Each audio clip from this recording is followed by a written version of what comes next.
Hola, buenos días, buenas tardes, buenas noches, depende de donde te encuentres. Me he comprometido el día de hoy, que es el Día Mundial de la Prevención del Suicidio, a hablar sobre algunas de las temáticas que generalmente impactan más en la población y que generan una afectación en cómo percibimos el mundo y que potencian esa perspectiva o ese comportamiento autodestructivo. Bueno, primero que todo voy saludando a las personas que se van conectando, a Roberto, también a Estefanía. Ujú. Bueno, em, el 10 de septiembre siempre se está generando como tal este evento del Día de la Prevención del Suicidio, pero para nosotros comprender un poco el suicidio, el día de hoy yo compartí en diferentes sociales un estado en el cual invito a que me realicen preguntas. Preguntas para poder abordar el tema del suicidio y compartir la experiencia desde el saber teórico y desde la práctica clínica. Bueno, se ha recopilado como tal una cantidad de preguntas, algunos comentarios que han compartido algunos de los espectadores y desde ellos he construido una, digámoslo, una base de datos desde las cuales iré respondiendo a cada una de estas preguntas. Entonces, si en el transcurso de este encuentro tienes alguna inquietud y quieres compartirla, bienvenida sea. ¿Sí? Aquí lo que se vale es compartir, se trata de que hablemos y que todas esas incomodidades puedan ser expresadas poco a poco. ¿Para qué? Para que nuestras emociones tengan un buen salir de nuestro cuerpo y que no se estén represando. Bueno, primero hay un común denominador en muchas de las personas cuando hablan del suicidio y es que consideran que el suicidio es un comportamiento únicamente de personas que sufren de algún trastorno mental. Y pues hasta cierto punto es correcto, porque muchas personas que sufren algunos trastornos mentales, los cuales iré mencionando poco a poco, son propensas a tener comportamiento suicida. Pero debemos comprender que realmente una persona independiente de su situación puede llegar a tener ideas o pensamientos de suicidio, ¿sí? Pero, ¿qué es lo que pasa? Es que son muchos los factores que influencian para que una persona pueda tener ese tipo de comportamiento. Entre ellos podemos ver, por ejemplo, fracasos en la vida profesional, fracasos en la vida amorosa, ver cómo cada una de estas personas está construyendo una red de respuesta o mecanismos de defensa que no son adaptativos. ¿Qué quiere decir esto? Son comportamientos que se van prolongando en el tiempo que no me ayudan a fortalecer mi respuesta ante mi adversidad. Entonces, el suicidio no es algo únicamente de personas que sufren de un trastorno mental. Muy al contrario, muchas personas pueden llegar a tener ideas de muerte o incluso intentos de suicidio sin sufrir previamente de un trastorno mental. Aunque en muchas ocasiones muchas personas llegan a tener como tal ese momento de quiebre. Y es claro que una persona que sufra de depresión o una persona que sufra de un trastorno afectivo bipolar, de pronto una persona que sufra de trastorno límite de la personalidad, también conocido como borderline, son personas que son más propensas a desarrollar un comportamiento suicida. Entonces, vemos como si hay un direccionamiento a que algunas personas con algunos trastornos puedan llegar a desarrollar ese comportamiento, pero no es exclusivamente de ellos. Y siempre se debe observar el fenómeno del suicidio como una situación multicausal. Es decir, no es una única causa, no es una única razón la cual está empujando a esta persona a tomar esta determinación. Realmente son muchas las influencias que se generan sobre esa persona que la llevan a tomar ese tipo de decisión. Entonces, Cuando nosotros hablamos de que es multicausal, muy posiblemente esa persona está pasando por un episodio de visión de túnel. ¿Qué es esto de la visión de túnel?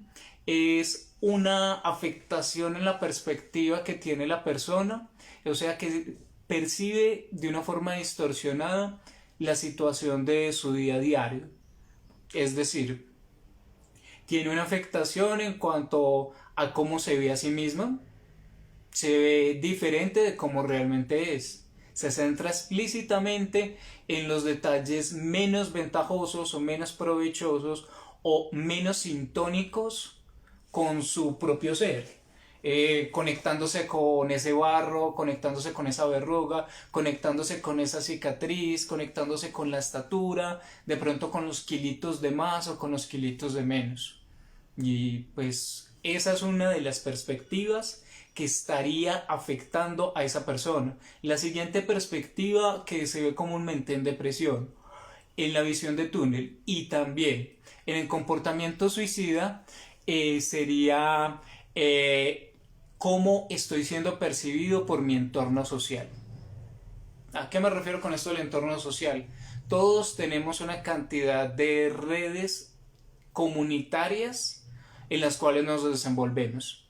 Por ejemplo, hablemos de un chico de 10 años. El chico tiene una red primaria que es su familia, una red secundaria que podrían ser los compañeritos de escuela, una red terciaria que podrían ser los amigos del barrio. Si vemos que cada uno de ellos, o mejor dicho, si él se percibe de una manera desagradable, se autopercibe de una manera desagradable, entonces está diciendo que él se está observando como si los demás lo estuvieran viendo mal, como si los demás no le estuvieran brindando apoyo, no le estuvieran respetando, no les estuvieran escuchando, no estuvieran ahí para él. Y ahí es como nosotros vamos viendo, como ocurre en muchos casos, el comportamiento del bullying o el comportamiento del matoneo. Hola, muy buenas tardes, ayogolitos. Bueno, entonces estas son algunas de las causas, ahí vamos repasando. Causas que llevan al comportamiento suicida, porque el suicidio es el tema que estamos trabajando el día de hoy. Venimos mencionando que es algo que es multicausal, entonces no solamente es una causa la cual lo produce, sino que son muchas. Ahí pasaríamos a la tercera característica de la depresión o de pronto de la visión de túnel. La visión de túnel es que la persona solamente se está enfocando en lo negativo que le rodea, ¿sí? Entonces, la tercera característica es que no tiene una capacidad de mirarse hacia el futuro. Y cuando se mira hacia el futuro, solamente se mira en lo malo, en lo negativo y realmente en lo terrible. Entonces, un pequeño repaso. Yo cómo me veo, cómo me siento percibido por mis círculos sociales y cómo yo me miro hacia un futuro. Afectando esas esferas, la persona fácilmente puede tener un episodio depresivo. No necesariamente un comportamiento suicida, pero sí un episodio depresivo que de no ser cuidado puede ir subiendo mucho más en su escala, ¿sí? Bueno, muchas personas llegan a considerar, y esto es algo que quedó muy claro después de recolectar las preguntas que compartieron el día de hoy, es que muchas personas se preocupan, en especial padres y madres, en relación a sus hijos. Cuando consideran que el hecho de hablar de suicidio de pronto puede inducir de alguna manera a sus hijos, a sus nietos, a sus sobrinos, a sus familiares a que lo cometan. El suicidio es como tal un tema que, a mi parecer, desde mi experiencia de vida y desde mi experiencia en la práctica clínica, es algo de lo cual se debe hablar. Es algo de lo cual se debe hablar porque una persona, si nosotros le hablamos de suicidio, estamos dándole la oportunidad para que esa persona pueda expresar si alguna vez ha tenido alguna forma de pensamiento en relación a la muerte o en relación hacia el suicidio.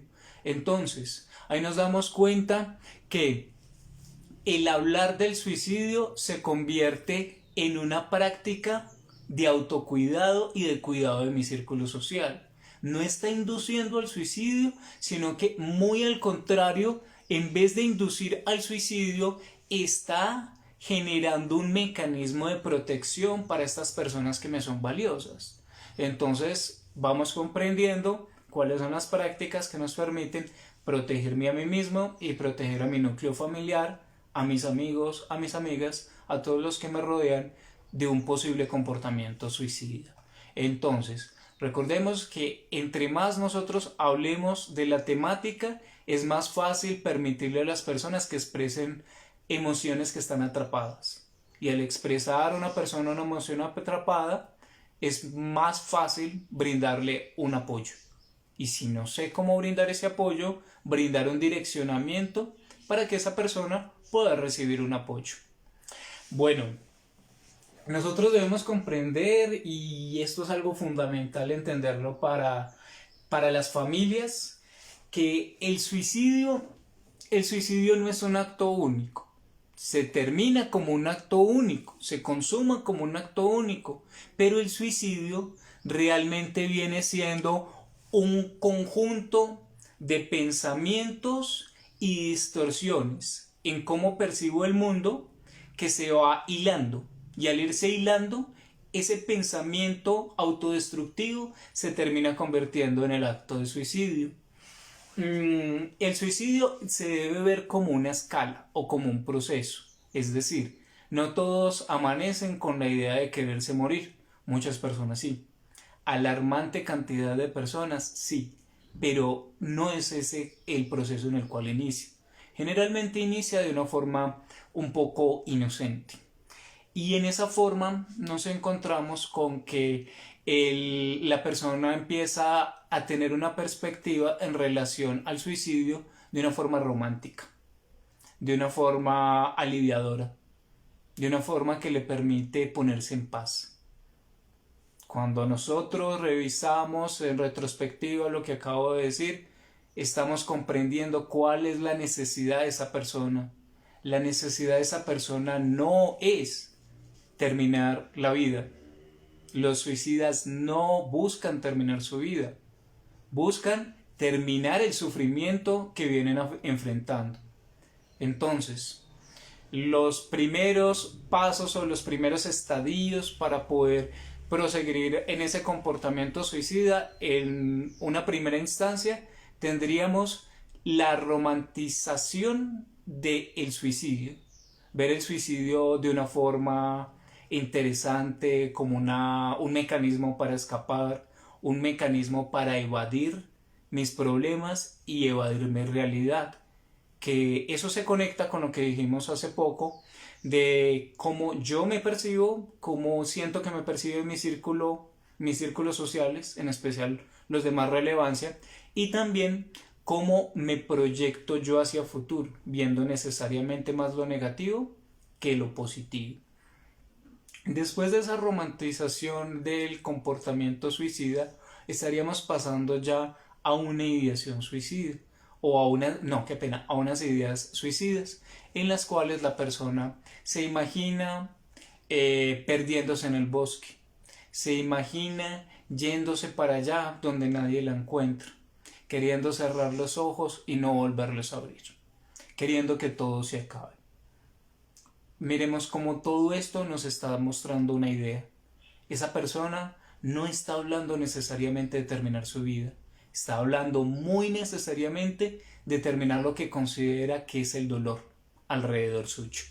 Bueno, entonces, continuando con este conversatorio sobre el suicidio, ya estaríamos pasando a los comportamientos o los gestos autodestructivos o gestos autolíticos. Son comportamientos y acciones puntuales que muestran un daño contra mi propia persona, como lo puede ser prácticas como el cutting, el estarse cortando, de pronto comportamientos en los cuales yo dejo de consumir medicamentos que me son vitales y esenciales para mi salud, Todo esto nos está llevando en un camino y es el camino de que esta persona en este momento no está cuidando su propio desarrollo, no está cuidando su vida.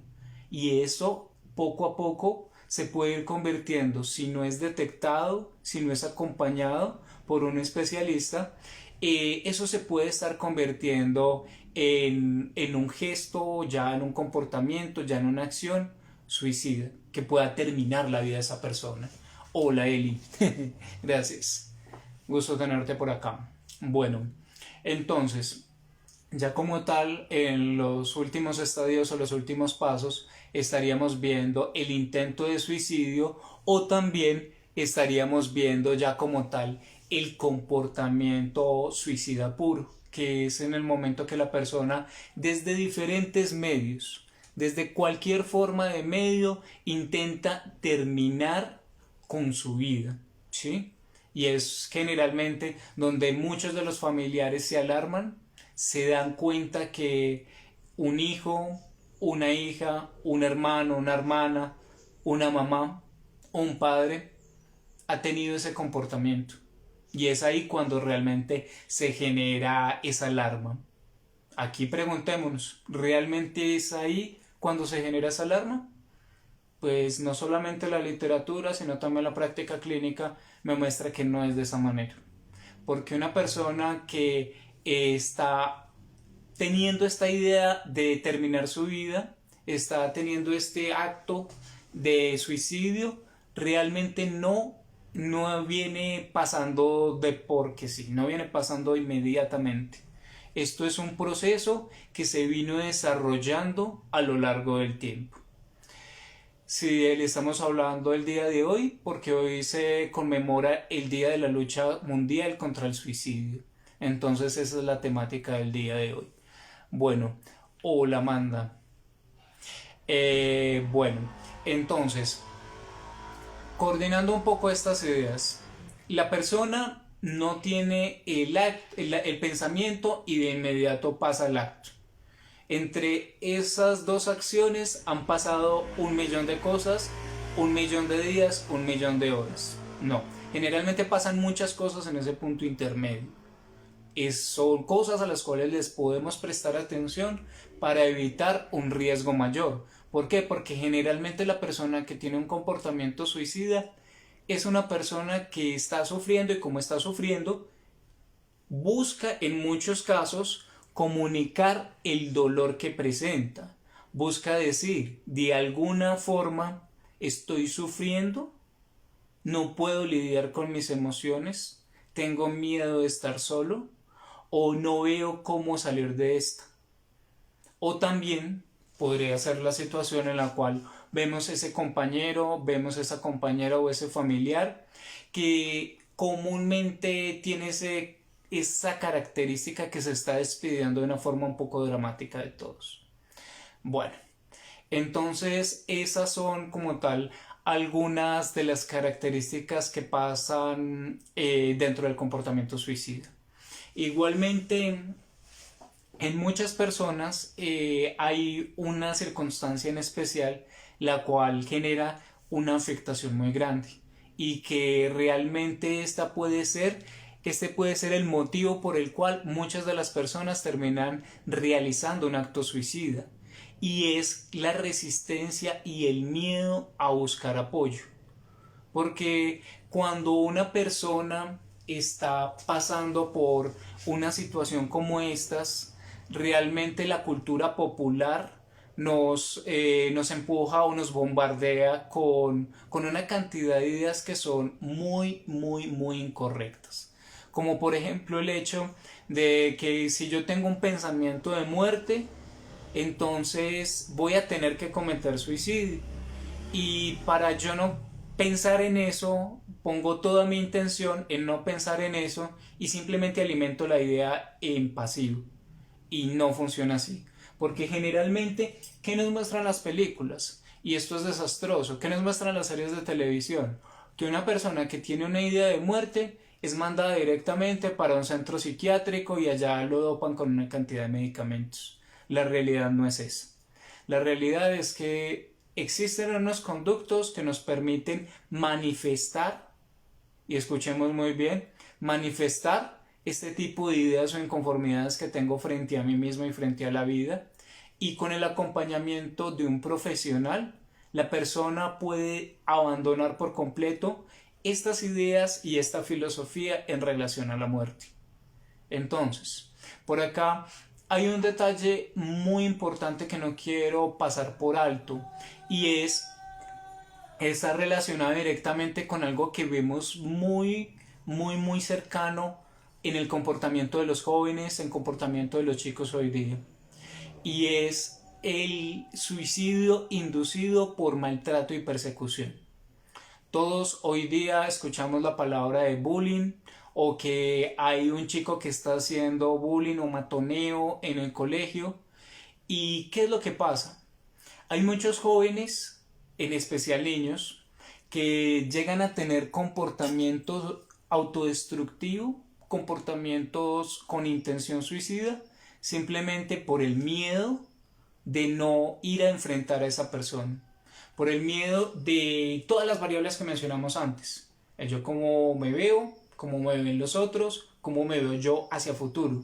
Cómo todo eso está influenciando a esa persona, muchas veces niño, muchas veces jóvenes, a ver ese comportamiento suicida como la única alternativa que tendría para responder a esto.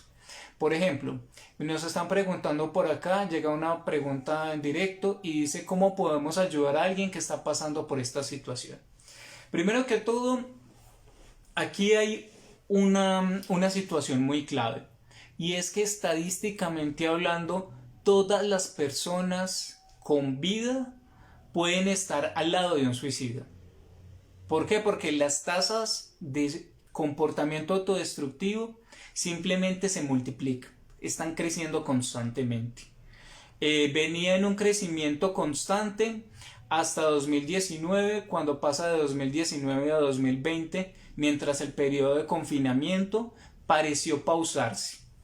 Y fue en ese momento cuando en el confinamiento se pausó ese comportamiento suicida, porque no aumentó la cifra. No significa que no se suicidaron personas se suicidaron, pero entonces temporalmente no incrementó el número. Ahora ya ha pasado la crisis sanitaria y nos encontramos que de nuevo está incrementando este número, y se incrementa constantemente. Entonces, la forma en la cual nosotros podemos ayudar a una persona que está pasando por esa situación del pensamiento suicida o querer terminar su vida es, primero que todo, poniéndonos en mano de un profesional. ¿Por qué? Porque la persona profesional en salud mental puede tratarse de un psicólogo, puede tratarse de un psiquiatra, puede ser alguna persona especialista del área clínica. Va a conocer cómo activar la ruta para esa persona, reduciendo las barreras naturales que tiene cada ser humano. Porque cuando nosotros estamos en una atención de salud mental, es fundamental que sintamos que estamos con una persona con la cual podemos trabajar. Es decir, una persona en la cual yo puedo confiar. Una persona a la cual no me va a hacer sentir un extraterrestre o sentirme culpable por tener ese pensamiento. Porque si la persona está teniendo ese pensamiento, es un pensamiento que no controla.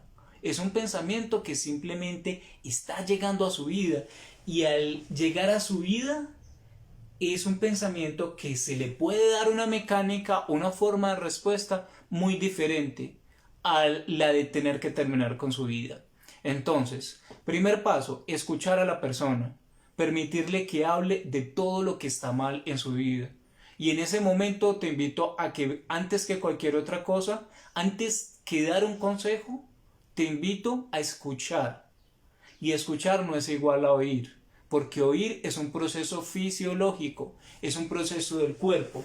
Yo, para oír bien, solo tengo que tener un oído bien calibrado, pero escuchar es un proceso muy diferente, porque cuando yo escucho estoy hablando de atención, estoy hablando de no solamente atención, sino también motivación, o sea, interés, porque tengo que estar ahí, y también en la continuidad en el tiempo. para no estarnos desconectando. Entonces, escuchar a la persona, el primer paso para darle un desahogo. Invitar a la persona y apoyar a la persona para poder buscar apoyo de un profesional. Ojalá conozcamos buenos profesionales que nos ayuden a salir de esas situaciones. Una vez que acompaño a esta persona a hablar con el profesional, entonces el profesional ya es la persona que debe sacarlo adelante, ¿sí? Porque esta es una situación que no depende únicamente de nosotros, ¿sí? No depende únicamente de nosotros el hecho de lidiar con un comportamiento suicida. El comportamiento suicida es un comportamiento el cual afecta a demasiadas personas, ¿sí? Y en la medida que yo me familiarizo con cómo responder a ello, entonces reduzco el estigma. Realmente el estigma frente al comportamiento suicida es lo más dañino, porque es ese estigma de que estás enfermo, que tienes tal vez un trastorno mental, el hecho que separa a las personas de poder buscar un apoyo. Entonces, trabajemos en reducir el estigma. Primer paso, permitirle hablar a la persona sin ser juzgada. Segundo paso, reducir el estigma. Tercer paso, poner en manos de un profesional. Si no sé cómo acceder a un profesional, a lo largo de este encuentro te daré algunos tips que van a ser de mucha ayuda. Bueno, recordemos siempre esta frase que nos dice que el suicida no tiene la intención de terminar su vida, sino que tiene la intención de terminar su sufrimiento. Ese es el objetivo de él. Entonces, si podemos encontrar alternativas para que esta persona pueda adaptar su forma de ver la vida, entonces estamos ayudando a que esa persona se salve y que se pueda volver también un comunicador activo de esa experiencia de superación. Bueno, recordemos lo que hemos mencionado. El hablar de muerte y hablar de suicidio con la familia en ningún momento fomenta el comportamiento suicida. Esta socialización es un factor de protección. ¿Por qué? Porque nos permite generar alarmas en el caso que llegue a ser necesario. También tengamos en cuenta que generalmente existen una serie de estrategias que nos permiten aproximarnos un poco más a cómo responder ante una urgencia en el comportamiento suicida. Por ejemplo, voy a explicar un poco el contexto dentro de la política pública colombiana. Dentro de políticas públicas y dentro de planes de acción en el gobierno colombiano, que pues es el país al que pertenezco y por ende es del que más debo saber, existe como tal un plan decenal de salud, y dentro del plan decenal de salud existen estrategias que se implementan en comunidades para la prevención del suicidio. Entonces, en esas comunidades, ¿qué es lo que se busca? Primero, poder detectar rasgos de comportamiento suicida y reorientar esa perspectiva en esas personas. Entonces, primero, nosotros recordemos, la persona que pasa por el pensamiento e incluso por el comportamiento suicida no tiene que ser una persona que está enferma. Simplemente es una persona que se está viendo superada por su adversidad y que está respondiendo tal vez con unos patrones inadecuados, ¿sí? Entonces, una persona en Colombia puede acceder al servicio de salud general, ¿sí? Pedir una cita con su médico y decirle con sinceridad, doctor, siento que no tengo motivos para seguir viviendo, ayúdeme. Esa persona a ti te hace un proceso que se llama la activación de ruta. La activación de la ruta busca que la persona pueda ser atendida por un psicólogo y un psiquiatra si llega a ser necesario en un conducto regular.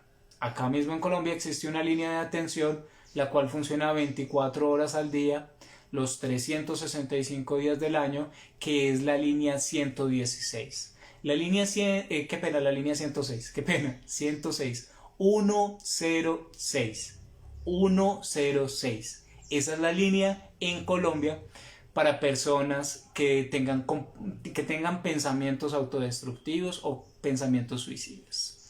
Bueno, hay una serie de actividades que nos permiten alejarnos de esa dinámica o esa espiral descendente del pensamiento y del comportamiento suicida. Y entre ellas hay 3 pasos que me gusta trabajar con todas las personas que tengo la oportunidad de compartir. Uno de ellos es el poder conectar tanto con mis pensamientos como con personas y experiencias que a mí me generan valor. Para cada persona el valor es muy diferente. Por ejemplo, para algunas personas el poder tomar un vino al atardecer no es vino. Es un motivo que les genera valor, es un motivo que les hace sentir felicidad y que no tiene que ser negativo. El mero hecho de contemplar el atardecer, el mero hecho de contemplar el amanecer, el poderme sentir escuchado, el poderme sentir apoyado. Todas estas son características que nos generan de alguna manera placer, y ese placer hace que mi camino se pueda empezar a distanciar del sufrimiento que estoy viviendo. Bueno, generalmente todo lo que son mis pensamientos y mis experiencias también se pueden en un segundo paso direccionar o encaminar hacia acciones concretas de valor. Acciones que no solamente puedan tener una repercusión positiva dentro de mi vida, sino también dentro de la vida de otras personas. Voy a hacer un pequeño ejercicio. ¿Qué pasaría si esta noche llegas a cenar, te encuentras con toda tu familia, imaginémonos unas 5 o 6 personas, o de pronto más, ¿por qué no una reunión familiar? Y pudiéramos saber lo que está pensando cada una de esas personas. ¿Cuántos de ellos tienen pensamientos autodestructivos?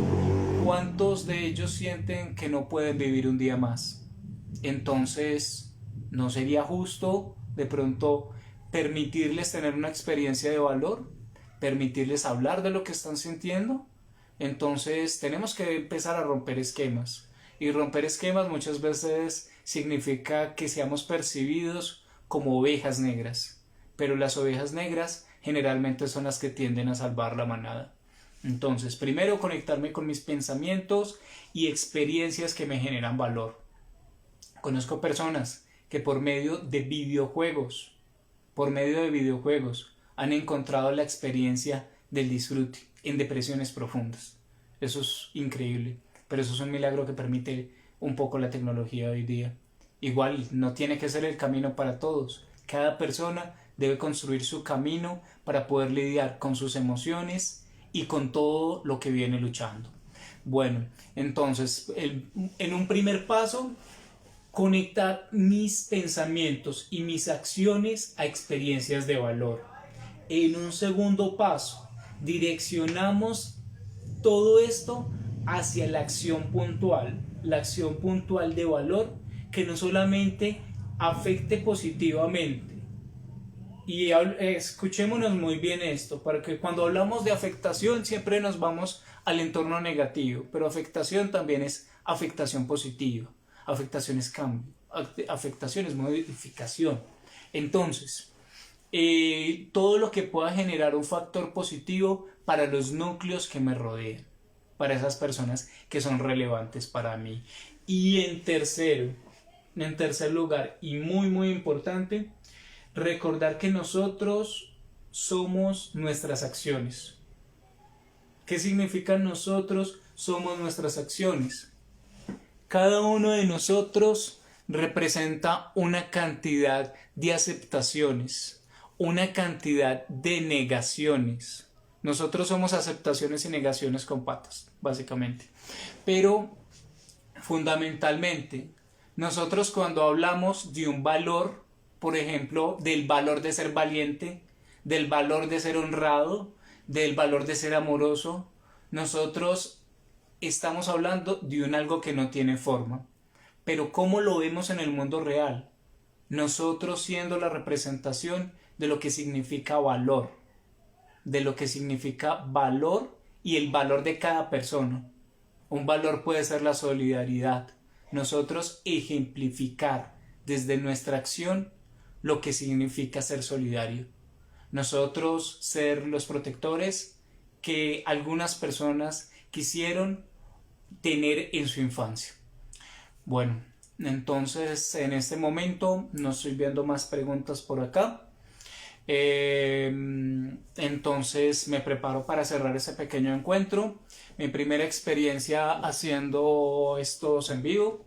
Espero que para las personas que se hayan podido conectar y las personas que lo puedan ver si esto queda grabado, este pequeño compartir pueda ser un compartir de valor o un compartir que tenga un significado y que sientan que ese significado ha sido algo que es de utilidad para que yo pueda lidiar con mi proceso emocional y a la vez para ayudarle a otras personas a lidiar con sus procesos emocionales.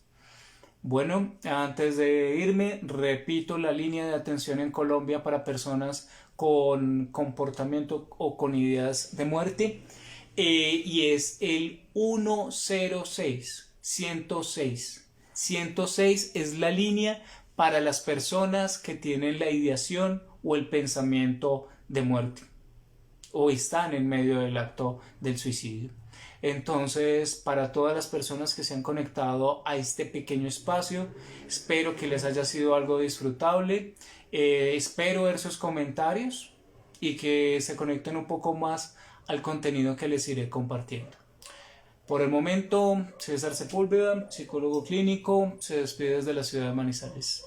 Que tengan un excelente día. Hasta luego.